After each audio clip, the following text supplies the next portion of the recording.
भाजपचं गाव चलो अभियान सुरू आहे। पारडशिंगा काटोल तालुक्यामध्ये जे होते काल रात्री मुक्कामी सुद्धा उपमुख्यमंत्री आले आणि स्वतः भाजपचे प्रदेशाध्यक्ष चंद्रशेखर बावनकुळे सुद्धा राहिलेले आहे। आपण त्यांच्याशी चर्चा करू कशा पद्धतीने हा गाव चलो अभियान आहे, घरात बसून नाही तर घरापर्यंत पोहोचून तुम्ही आपला जे आहे गाव चलो अभियान करताय। 50,000 युनिटमध्ये गाव चालू करतो आहे। महाराष्ट्रातले आमचे सर्व केंद्रीय मंत्री स्वतः नितीनजी धापेवाड्याला जाणार आहे, नितीन गडकरीजी तिथे ते गाव चालू करणार आहे। केंद्रीय मंत्री, खासदार, आमदार 50,000 नेते आम्ही कार्यकर्ते प्रवासी आहोत। 50,000 युनिट आम्ही तयार केले आहे। काल पारडशिंगा युनिटमध्ये देवेंद्रजी होते, आजच त्यांनी मुक्काम पूर्ण केला। 18 संघटनात्मक विषयावर त्यांनी जनतेशी चर्चा केली, विकासावर चर्चा केली। जनतेला काय केंद्राकडून अपेक्षा आहे, राज्याकडून अपेक्षा आहे हेही विचारल्या। जनतेने प्रश्नही मांडले। एकीकडे सरकार आपलं काम करते आहे, संघटना आम्ही आपलं काम करतो आहे। संघटना मजबूत करणे, येणाऱ्या निवडणुकीमध्ये मोदीजींची गॅरंटी जे मोदीजींनी दिली आहे परवाच्या लोकसभेच्या भाषणामध्ये आपण बघितलं असाल। परवा लोकसभेत जे भाषण झालं मोदीजींचं, विकसित भारताचा संकल्प मोदीजींनी केला। देशाला तिसरी आर्थिक महासत्ता करण्याचा संकल्प मोदीजींनी केला। या संकल्पाला साथ देण्याकरता मोठे पक्षप्रवेश होत आहे। जनता पाठीशी आहे। आपणही काल पारडशिंगा युनिटचा माहोल बघितला। त्यामुळे सर्वीकडेची परिस्थिती एक सुप्त लाट आहे, एक सुप्त लाट आहे। 22 जानेवारी लोकांनी बघितली आहे। प्रभू रामचंद्र तंबूतनं निघून जगातल्या सर्वात सुंदर मंदिरात विराजमान झाले आहेत। आणि त्यामुळे मोदीजींनी जे मॅनिफेस्टो दिला होता 2014ला 19ला ज्या जाहीरनामा मोदीजींनी दिले होते ते जाहीरनामे पूर्ण मोदीजींनी केले आहेत। पुढच्या काळातही कसा जाहीरनामा असावा याकरता आम्ही काही सूचना पाठवणार आहोत। ज्या पद्धतीनं लोक तुम्हाला ज्या आरोप करत होते घरात बसून नाही तर तुम्ही घरापर्यंत पोहोचून काम केलं, त्यांना काय सांगाल? नाही, ज्यांच्या क्षमताच नाही आहे घरी जाण्याची लोकांच्या, सांगणार काय? 65 वर्ष सरकार चालवले, सरकार चालवून जनतेचे मतं जिंकू शकले नाही। मोदीजींनी एक व्यक्तीचं मत जिंकलं आहे। शेवटी गावात जाण्याकरता हिंमत लागतं, जनतेशी बसायला हिंमत लागतं। आज देवेंद्रजी या छोट्याशा चहाच्या हट्टेल्यावर येऊन बसले, जनतेशी बोलले। हिंमत लागतं, काहीतरी केलं आहे जनतेकरता आपण। मोदीजींनी गॅरंटी घेतली आहे, मोदीजींची गॅरंटी आहे, मोदीजींनी काम केलं आहे, देवेंद्रजींनी मुख्यमंत्री म्हणून काम केलं आहे, आता पालकमंत्री म्हणून काम करतात आहे। ही जी हिंमत आहे ना, ही हिंमत काँग्रेसजवळ नाही आहे, ही हिंमत उद्धव ठाकरेकडे नाही आहे। कारण उद्धव ठाकरे 2.5 वर्ष मुख्यमंत्री होते, ते साधे मंत्रालयात नाही केलं तर गावात कुठून जाणार आहे का? ते काटोलमध्ये येऊ शकतं कधी? ते विदर्भात येऊ शकतात? आले तरी जनतेचा कनेक्ट तुटलेला आहे। केवळ एक इव्हेंट करतील, इव्हेंट मॅनेजमेंट करतील, पण जनतेची नाडी, जनतेच्या हृदयातलं जे हार्ट टू हार्ट रिलेशन आहे हे कधीच तयार करू शकत नाही। कारण त्यांनी 65 वर्षे काम करूनही लोकांची मनं जिंकली नाही आणि आताही ते नुसत्या हवेवर काम करतात आहे, इव्हेंट करतात आहे। इव्हेंट मॅनेजमेंट करणं वेगळं, जनतेच्या मनात जाऊन काम करणं वेगळं। तुमच्यावर हे आरोप करत होते जे घरोघरी जे शासनदारी आपल्या सुरू आहे ते इव्हेंट सुरू आहे अशा पद्धतीचा आरोप? इव्हेंट नाही, शासन आपल्या दारीच्या कार्यक्रमातनं लाखो लोकांना फायदा आला, लाखो लोकांना त्यांचे प्रमाणपत्र मिळाले, अनेक योजना आणल्या त्या मिळाल्या। आणि मला असं वाटतं की कधी शासन आपल्या दारी हा कार्यक्रम शासनाने कायम चालू ठेवला पाहिजे, तो कधीच बंद करू नये। मोठे कार्यक्रम जरी मुख्यमंत्र्यांनी घेतले असतील तरी गावात छोट्या गावामध्ये जाऊन शासन आपल्या दारी कार्यक्रम केलेच पाहिजे। मी पालकमंत्री असताना प्रत्येक गावात कार्यक्रम केले, खूप मोठा फायदा जनतेला होतो, पट्टे वाटप होतात, संजय गांधी योजनेचे कामं होतात। त्यामुळं चांगला कार्यक्रम शासन आपल्या दारी केलं पाहिजे। इंग्रजी वृत्तवाहिनीचा सर्व त्याच कारणामुळे बाजूने लागतो तुमचं असं वाटतं? नाही, आम्हाला दोन्हीकडे महत्त्वाचं आहे। एकीकडे सरकारने आपलं काम केलं पाहिजे, ते उत्तम काम केलं पाहिजे, जनतेला न्याय दिलासा दिला पाहिजे सरकारने, आणि संघटनेने जी कामं झाली आहेत त्या लोकांकडे जाऊन त्यांना गॅरंटी दिली पाहिजे की आमच्या पक्षात तुम्ही आल्यावर आमचा पक्ष तुम्हाला त्या ठिकाणी योग्य पद्धतीने समाजाच्या शेवटच्या व्यक्तीच्या कल्याणाकरता मदत करेल।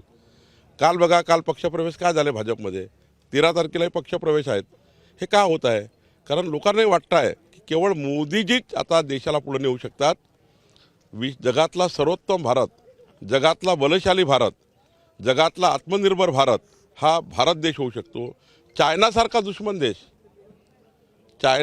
दुश्मन देश कधी लिहेल हे कधी वाटलं होतं आपल्याला? पण चायनाचा ग्लोबल टाइम्स लिहितो आहे की भारत देश आत्मनिर्भर होण्याकडे निघाला आहे. हे चायना देश लिहितो आहे. याच्यापेक्षा काय उदाहरण तुम्हाला पाहिजे आहे? आणि म्हणून काँग्रेस पार्टी ही आता हे डुबतं जहाज आहे आणि त्याच्यासोबत जे जे जाईल ते डुबल्याशिवाय राहणार नाही. काल भास्कर जाधव असं म्हणाले की भाजपला संपवण्यासाठी काँग्रेसला आपला वापर करू देणे. तुम्ही या वक्तव्याकडे कसं पाहता? आता शब्द वापर असं आहे की उद्धव ठाकरेंच्या सभेत कोण काय बोललं तर उद्धव ठाकरे सिरियस नाहीत. आता निवडणूक आहे म्हणून काही फिरावं लागतं म्हणून ते फिरत आहेत. पण मी तुम्हाला गॅरंटीने सांगतो, जसं जसं मोदींचं वादळ येईल महाराष्ट्रामध्ये, उद्धव ठाकरेंना निवडणुकीचे उमेदवारसुद्धा मिळणार नाही. आणि अशी परिस्थिती महाविकास आघाडीची होणार आहे जशी आता झाली. ममताई सोडून गेल्या, नितीश कुमार सोडून गेले, आता केजरीवालींनी सोडून गेले, इंडिया आघाडीचे तुकडे झाले. आणि पुढच्या काळात तर ही परिस्थिती होईल, काँग्रेस पार्टी अकेला चलो रे या परिस्थितीमध्ये येईल. काही राहणार नाही कोणीसोबत. फक्त हा दिखावा आहे, इव्हेंट आहे, बैठकाचा इव्हेंट आहे, दिखावा आहे. सोबत कुणी नाही, उमेदवारसुद्धा त्यांच्यावर बाजूला लढायला तयार नाही, अशी परिस्थिती आहे. आता 45चा नारा कुठंतरी 48 पैकी 48 झाला आहे. कारण की अजितदादाने म्हटलं का तिथं मला उमेदवार आहे, मी उमेदवार आहे म्हणून मतं द्या. आणि बारामतीवर आता भाजपनं लक्ष केंद्रित. आम्हाला 48-45मध्ये पडायचं नाही आहे.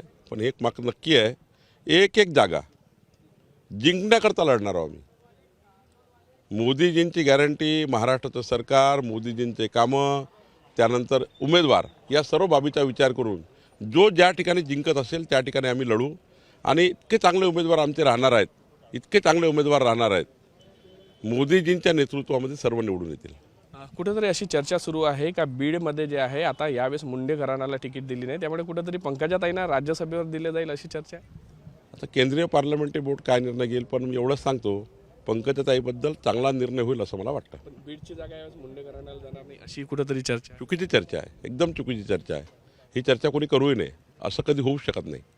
गुलाबराव पाटील यांनी असंही म्हटलं का आमचं सध्या जे आहे दुकान एकदम फास्ट चालू आहे, कार्यकर्ते सांभाळणं कठीण झालेलं आहे. बरोबर आहे, इतके कार्यकर्ते येत आहे. आज बघा, काल तुम्ही बघितलं असाल, काल 1000 लोकांचा पक्षप्रवेश घ्यायचा होता, आम्ही 4च लोकांचा घेऊ शकलो, बाकीचा वेगळा कार्यक्रम लावावा लागला. त्यामुळं खूप भरती सुरू आहे आणि तिकडं वोटी सुरू आहे. ताई विरुद्ध कुठेतरी आता जो वाद आहे तो पाहायला मिळणार आहे. ताई विरुद्ध वहिनी लढतील अशी चर्चा सध्या राजकीय वर्तुळात आहे. काय सांगा? मला माहिती नाही अजितदादा कोण उमेदवार देतील, पण एवढं नक्की, बारामतीमध्ये 60% मतं घेऊन अजितदादा आणि त्यांनी दिलेला उमेदवार निवडून येईल. राज्यसभेच्या 5 जागा ज्या आहे त्या निवडून येण्याची शक्यता आहे, तुमचा दावा आहे? 3 जागा तर आमच्याकडे बहुमत आहे. 1 जागा एकनाथ शिंदेकडे बहुमत आहे, 1 जागा अजितदादाकडे बहुमत आहे, 1 जागा महाविकास आघाडीकडे बहुमत आहे. त्यामुळे 6 पैकी 5 जागा महायुतीलाच मिळणार आहे. काल गावचलो अभियान झालं, मात्र कुठेतरी काटोल जे विधानसभा मतदारसंघासाठी मायक्रो प्लॅनिंग झाली अशी चर्चा आता राजकीय वर्तुळात आहे. नाही, आम्ही आज लोकसभा म्हणूनच फिरतो आहे. विधानसभेची काहीच चर्चा नाही. विधानसभेचा कोण उमेदवार येईल याचा विचारही आम्ही केला नाही आहे. सध्या एकच आहे की मोदीजींच्या नेतृत्वात रामटेकचा खासदार हा निवडून यावा याची चर्चा सुरू आहे. पण काल ज्या पद्धतीनं अनिल देशमुखांनी आपलं बोलून दाखवलं त्यानंतर कुठेतरी शाब्दिक जे आहे ते वाद पाहायला मिळाले. तुम्ही सांगितलं का आम्हाला पण अशा पद्धतीनं करता येऊ शकते. नाही, हे काटोलचे संस्कार नाही आहे. शासकीय कार्यक्रमामध्ये ज्या पद्धतीने एकामेकावर टीका झाली आहे ही आमच्याकडे किंवा त्यांच्याकडे हे कोणाला अपेक्षित नाही आहे.